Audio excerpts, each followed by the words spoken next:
I want to reiterate the sort of thanks to Bill and Zoe and the whole Wong family for supporting this idea, because when we heard about the book, well, at the time it was diary and handwritten, and just in Chinese, obviously, because why would you have gone to China for a year and written it in English? It was to learn Chinese. We thought this was a great actual learning resource, because it's not just in the 1930s that families would have sent their kids home to China to learn. Still right now, we have people who are going back and forth across Pacific. Some of you who may have kids or grandkids know that this is something that still happens. And so we thought, what a great way to engage with people right now who are learning multiple languages. So people whose first language is Chinese, learning English. People's first language is English, learning Chinese. People who are actually speaking both languages from a young age, but maybe spending some time in Hong Kong a few years, or summers in Hong Kong, or spending time in China to keep their Chinese up. So this is actually quite a common experience right now for Vancouver. It's the heart of, you could say, it's the heart still of how young people in Vancouver are engaging across the Pacific. So we thought, what a wonderful project to have this translated into English, so that you could compare both the English and the Chinese, or if you only read one language, you could read the one you can read. But if you could read also both at different levels, it's another way to kind of see side by side someone, learning Chinese as they lived in a village. And what they saw, that was the other thing that we thought was so exciting, is you get to see a village in 1936, 37 China.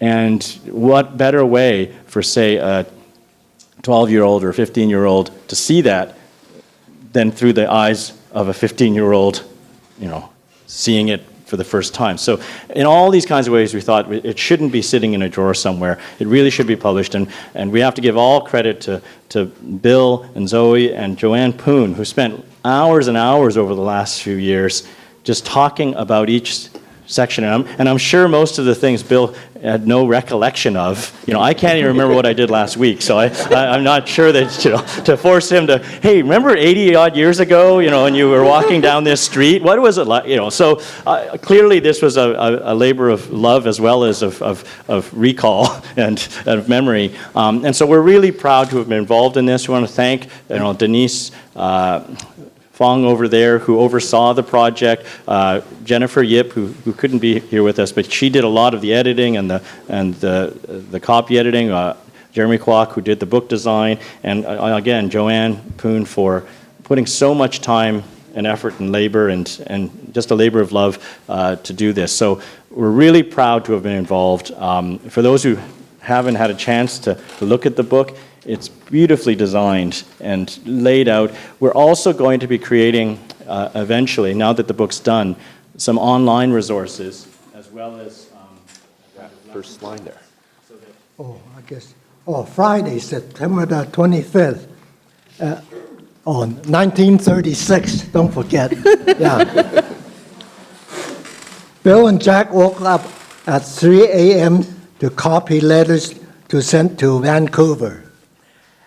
At 6 a.m., the boys asked me to take them to town for a walk. 5 of us went together to the letter house to mail the letters. We walked around until 8:20 a.m. and returned to the ship. At 10 a.m., the ship set sail for Japan. At 3 p.m., we saw an island on the right. From afar, it looked like they were fresh green fields among the foothill. They could be rice field or sugarcane field. The island was about the size of Honolulu. A few minutes later, the ship passed by a small island on our left. We did not see any living creatures from a distance. At 3:30 p.m., Brother Guangjiu invited us to his room for mooncake and pomelos. 因遠不見生何物，在下午3點半，光超輕叫同光大光澤去房，食上月餅及碌柚。Today is the 15th day of the eighth month in the lunar calendar. Mid-Autumn Festival. Dinner was served at 5 p.m. We ate again at 9 p.m. We had mooncake, peanuts, water chestnut, star fruit, and pomelo. The celebration was held at 10 p.m. for all three tables of the Chinese passenger. We were entertained by Filipino music, Chinese music, and magic shows. Looking back, most Chinese stayed in the third class. Only one Chinese took the first class, but he came down to our class to have Chinese meals. My dad knew him quite well.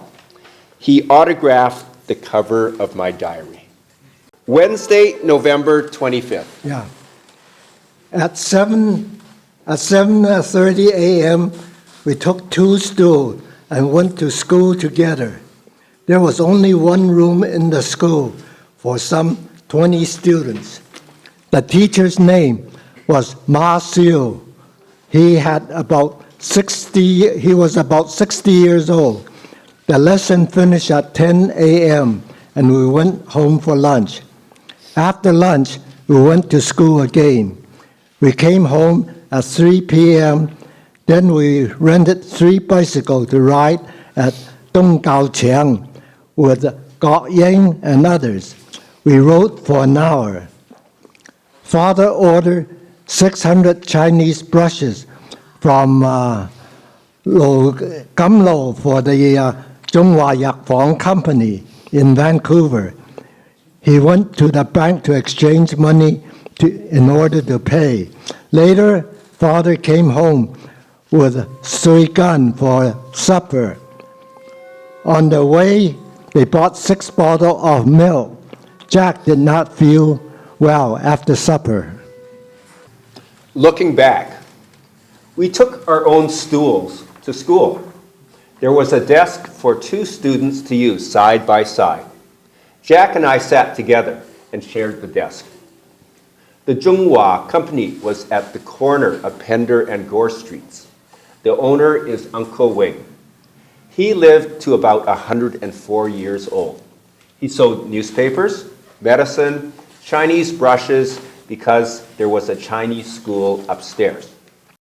Bill and Jack began formal education at Puijing Middle School on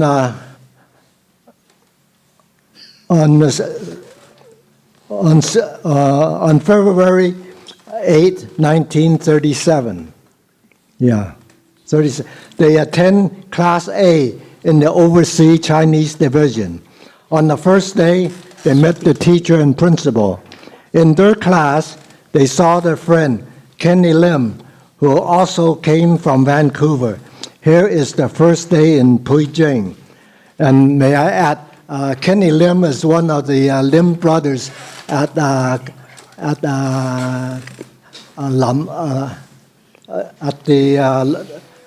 for that store the Lim 雜貨店. 金利園 Oh, Gam Lei. He's one of the Lim brothers. Yeah. And I met him first day of school. Continuing, Monday, February the 8th.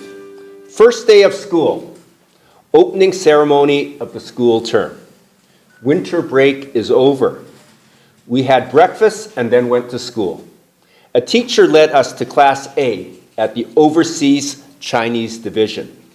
There was over 50 students in the class, and Lam Guok Kun was there as well. After we received books, we attended the ceremony for beginning of the school year. At the ceremony, Mr. Feng and Mr. Chen spoke about the school regulations. They said we should spend less time on studying this semester because an investigator returned from overseas had informed the government the students in foreign countries are stronger than our students because they spent more time on physical exercise than on studies. So we needed to change. Every day, the last period will be for physical education. This will make us healthy and strong. We, however, still need to pay attention to our studies. We had lunch at noon in the cafeteria. There was no class today, so we went home at 3 o'clock. We studied after supper. In Vancouver, we did not learn Cantonese. Our teacher, Mr. Hung Fan, came from Toi San. He spoke part Cantonese and part Toi San dialect. When Mr. Hung's wife came to Canada, the senior students raised funds for him. Instead of having a welcome party, going out for midnight snacks after class, we decided that everyone should contribute some money to help with their family expenses. This was better than buying gifts. It was just before the war. Mrs. Hung did not participate in any of the activities at Mung Ken's school because the Wong Association was really a men's club then. In those days, mothers were busy taking care of children at home. People usually had big families in those days. Like our family, we had 10 children. This morning, as soon as we stepped out of door to go to school, we heard some noises. The sound went like yak, yak, yak, non-stop. We walked a few steps and then realized that the noise was coming from a pond nearby. I knew that it must be coming from the frogs there. We went up to see, but found nothing except loud noises. When we looked closely and carefully, we found that the entire pond was filled with frogs, large and small. I picked up a piece of brick and threw it in the water. All of a sudden, it went quiet. Only a few faint noises linger on. When I took off and continued, walked to school, I heard the noise gradually increase. We arrived at school for assembly. The teacher in charge of physical education briefed us on the regulation for the sports meet. We rose at 2 a.m. and went to wash and brush our teeth. Then we went to Granduncle's house for the hairdressing ceremony for our older cousin. After it was finished, we had sweet rice ball and meals together. We went back to sleep at 3:30 a.m. and slept until 9 a.m. Then we got up and had another meal. Later, we had a walk in Chen Bin Market with our uncle. We also followed a railroad track to Dai Gong Hui. There we saw a person from Vancouver. We went to a restaurant together and talked for an hour. Then we went back to the village. On the way, we saw there were some melons on the road and found it very strange. So we asked our uncle to pick one up. Then we walked back to the village. It was already 2 p.m. We then went to have lunch. The bride arrived at about 4 p.m. in a sedan chair. The banquet began at 6 p.m. When it ended, we went to Granduncle's house to follow our custom. Everybody took some coconut or sweets. At 9 p.m., we went to sleep in the shack with Uncle Gang. Looking back, Uncle Pang came to our village to see number 2 aunt and visit us as well. We caught frogs in the rice fields when the water was not very deep. The frogs were huge. Uncle Pang probably did most of the catching. He was experienced. Unfortunately, Uncle Pang passed away during the anti-Japanese war. He was physically very strong and husky. He helped everyone in the village during the war. I believe he died from overwork. Recently, China has won some victory against the Japanese. So we thought that the Japan would not come to Canton. We therefore decided to go back to Canton to size up the situation. To our surprise, Canton was packed with people when we arrived there. Old and young, everybody was carrying luggages, waiting on both sides of the train station. There were masses and masses of people as the train came to a halt. People were pushing each other and trying to get in through the windows. The situation could not be put into words. When we saw this situation, we did not dare to get off. We stayed put on the ground on the train and went back to Hong Kong instead. There were so many people in the train that it ran slowly. We arrived back in Hong Kong at 12 a.m. in the morning. Looking back, we were swamped by the people who were hopping onto the train. Everybody was in a panic because we learned the Japanese had sent 2 planes to scout Canton. People were trying to escape from Canton. We saw that we stayed put and went back to Hong Kong. If everyone was leaving the city, there was no point for us to get off the train. So thanks, Bill, and thanks, Joanne.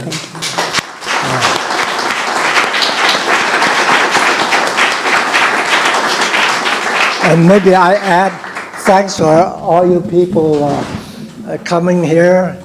And I think I'm the most lucky man in the world to at this day and age, to be able to have a book published. Thanks to Joanna and Henry, yeah. And to have all you people attending. Even the more lucky still is to have such a nice weather. Even the weather cooperate. So thanks again for coming.